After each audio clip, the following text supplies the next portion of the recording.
Why, hello everybody. It's been a minute, it's been a while.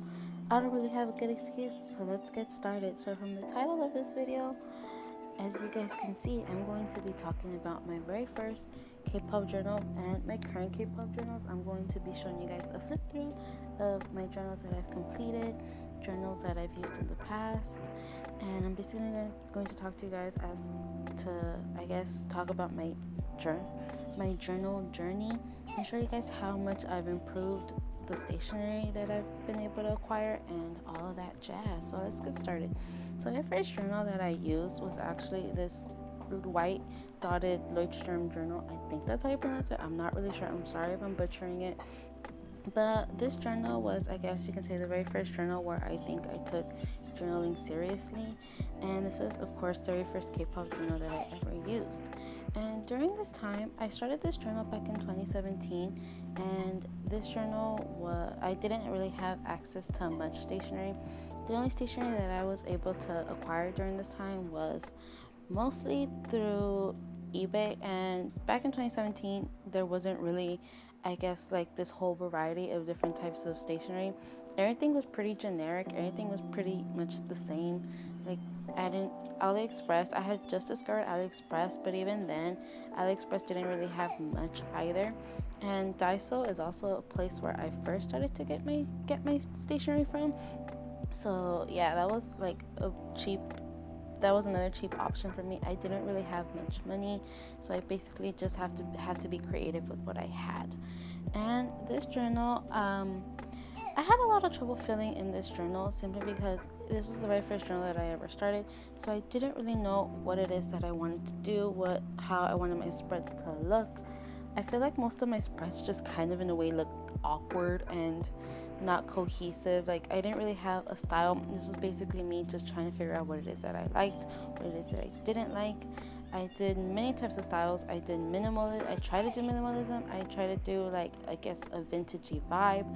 Um, just one color challenges on every single thing that I could do. One thing that I did a lot in this journal, which I don't do anymore, was write down lyrics to my favorite songs. And I also tried doing monthly spreads and monthly covers, which is something that I don't do either because I don't use monthly spreads. I don't really have any purpose for them. This journal, I also wanted to try bullet journaling, but like I said, brown journaling is just not my thing. I hated it. It just was not my thing. I much rather use a pre-made planner, and it was just something that I don't incorporate anymore into my journals simply because I have no use for them. And this journal, I had a lot of questions asking as to what my thoughts were on the Lloydstrom. And honestly, now that I've gone through so many different types of journals, different varieties, I've come to realize that the Lloydstrom isn't as good as many people make it out to seem.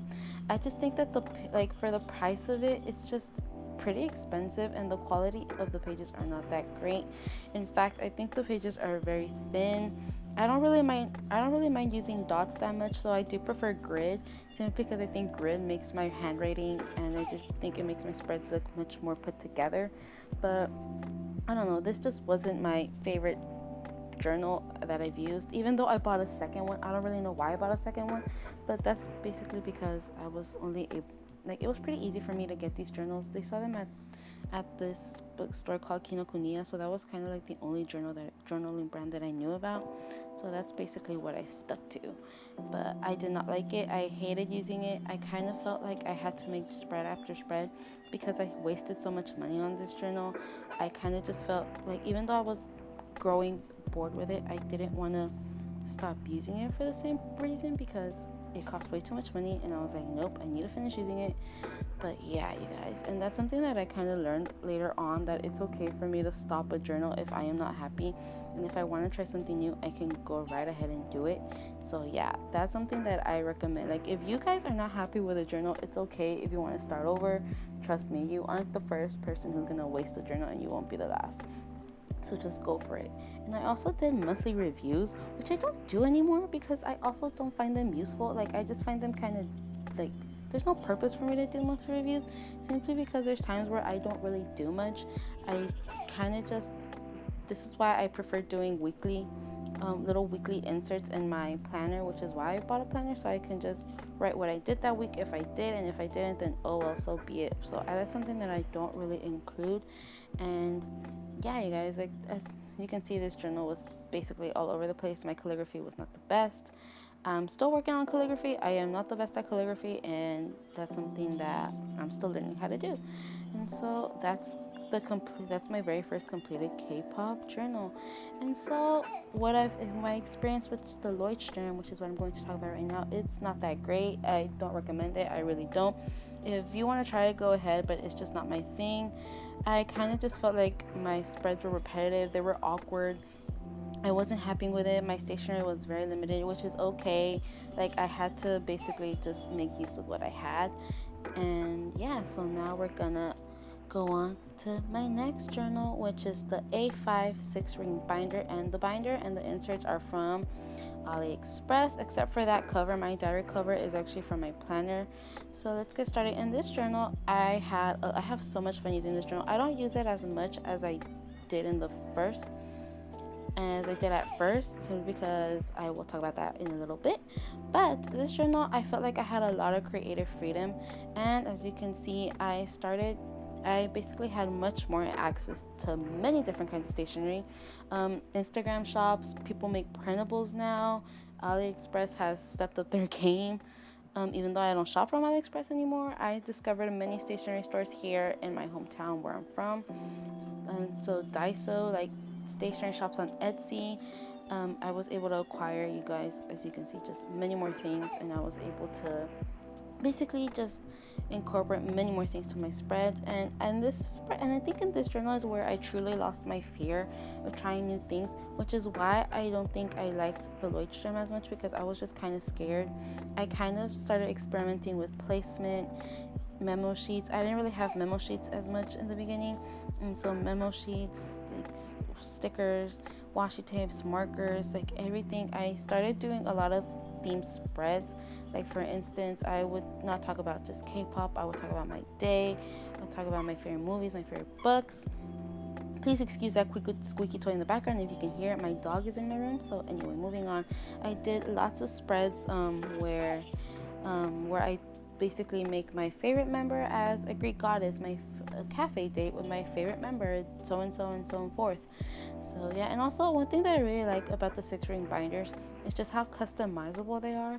Like you can interchange your spreads, and if you mess up and if you don't like it, you can easily just open up your binder and just take it out and forget about it. And with my previous journals, my binded journals, that's one thing that I think would discourage me from journaling, because once I would mess up, the spread would just stay there, and that would kind of frustrate me, because then I would go into a journaling block. And that's what I really love about the 6-ring binders, because they're super customizable. You can do anything in them. You can change it. You can change your layout, change your covers, anything, and it's great, and I love it so much. And so basically here I'm talking about my experiences. It's like my first 6-ring binder. I loved it so much. I felt like it was a journal that was made for me. Like there's so many ways to do it, but I think one con about the 6-ring journals is that not everybody I know has access to them. Like some journals are pretty expensive. Luca art journals are pretty expensive, and not everybody can buy off of AliExpress. So that's one con. Not everybody can get them off of Amazon. So that's one con if you guys want to purchase these kind of journals. So keep that in mind in case you might not have access to them. So yeah, and the next journal that I'm actually showing you guys is my mini A6 journal, and this journal, I love it so much. It's the journal that I use the most out of all of them. And initially I kind of found the A6 a bit too small, but my inserts, many people ask me where I get my inserts. My inserts, they are not traditional A6. They're a bit bigger than the A6. They're more along the size of an archive. So they're kind of bigger than an A6, but smaller than an archive, if that makes any sense. And one thing I really like about this journal is that I guess whenever I wanted to make a smaller spread and I didn't really know how to fill up space, I would move into this journal. And this journal kind of helped me get into the habit of increasing my journaling time. For instance, sometimes I would probably journal like once a week, twice a week. And with this journal, I found myself journaling up to 4 times a week, which is great because I love to journal, and this is one thing that makes me happy. And I don't know, I just really love the size. It's great for on the go.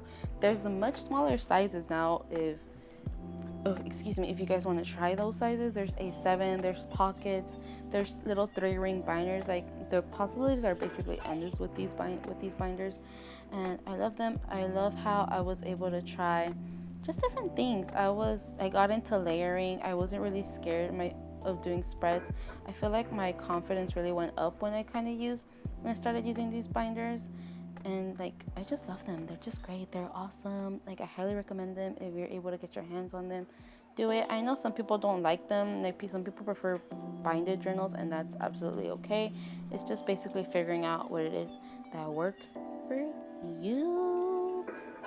And yeah, you guys, like, I love these journals. I really like seeing just how much I've grown with my creativity and with my spreads, and just seeing how far I've come. And it just kind of comes to show you guys, like what I said, like, anybody can journal. You don't have to start off with millions of stickers, millions of washi tapes, millions of markers.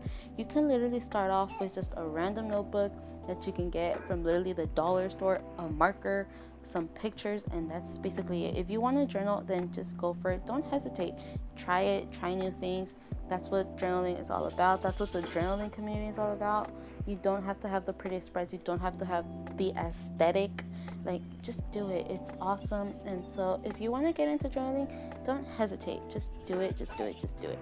And the next journal that I'm going to be showing you is my current A6 binder. And this is so cute. This journal, I actually got it in store at a stationery store here where I'm from called Misha, so I'm not really sure where you can get it. I do know though that it's the Art Box brand, so if you guys want to check it out, go for it. And this journal, I barely just started it, so there's just a couple of spreads that I've been doing lately, and I think I'm gonna stop here. You guys enjoy the rest of the video. There's not really much left to it, and I hope you guys like it. Please give it a thumbs up. Please give it a like, subscribe if you haven't. I know I've been away for pretty long, but if I'm being honest with you, I've just been lazy. I'm sorry for neglecting my channel. And also, this video is a collab with my very good friend Nicole. I'll link her channel down below. She does videos mostly in Spanish, and she's so sweet. I love her so much. She's a great friend of mine. So I'll leave her channel down below, and when she films her side of the collab, I'll leave her video in the description as well. So I hope you guys have a great day, great rest of your night, great evening, good morning, good afternoon. Bye. I'll see y'all later. Toodles.